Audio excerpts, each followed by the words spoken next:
ஏன் திடீர்னு இந்த ஆஃபர் கொடுக்குறீங்க? இப்போ வந்து கூடைகள்னா வீணாவா போயிடுச்சு. கூடைகளை இப்போ தானே வந்துச்சு. வந்து இன்னும் 10 நாள் கூட ஆகலை. எதுக்கு அதுக்குள்ளே ஆஃபர்லாம் போடுறீங்க அப்படின்னு கேட்காதீங்க.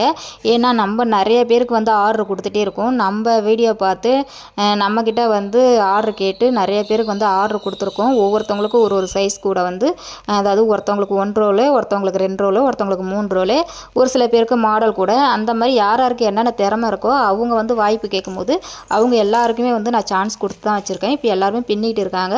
இன்னும் ஒரு 10 நாள் இல்லை 1 வீக்கில் பார்த்தீங்கன்னா எல்லா கூடையும் நமக்கு கண்டிப்பாக வந்து வந்துடும். நேற்று கூட வந்து ஒரு சிஸ்டர் வந்து நமக்கு கொரியர் பண்ணியிருக்காங்க. கண்டிப்பாக இன்றைக்கி இல்லை நாளைக்குள்ளே அந்த கொரியரை வந்துடும். இப்போ இந்த கூடைகளாக வாங்கி வாங்கி நம்ம வச்சுட்டு இந்த கூடையும் இருக்கும்போது கூடைகள் நிறையா சேர்ந்து போச்சுன்னா இப்போ நம்மக்கிட்ட வந்து சேல்ஸ் ஆளும் கம்மியாக தான் இருக்காங்க. நம்மக்கிட்ட வந்து வாங்குறவங்களும் கம்மியாக தான் இருக்கும்போது நம்ம வந்து எப்படி இதை வந்து சீக்கிரம் வந்து சேல்ஸ் பண்ணுறது எனக்கு தெரியல. ஒரே குழப்பமாக இருக்குது. அதனால தான் வந்து இப்போதைக்கு இருக்கிற கூடைகள் எல்லாத்தையுமே வந்து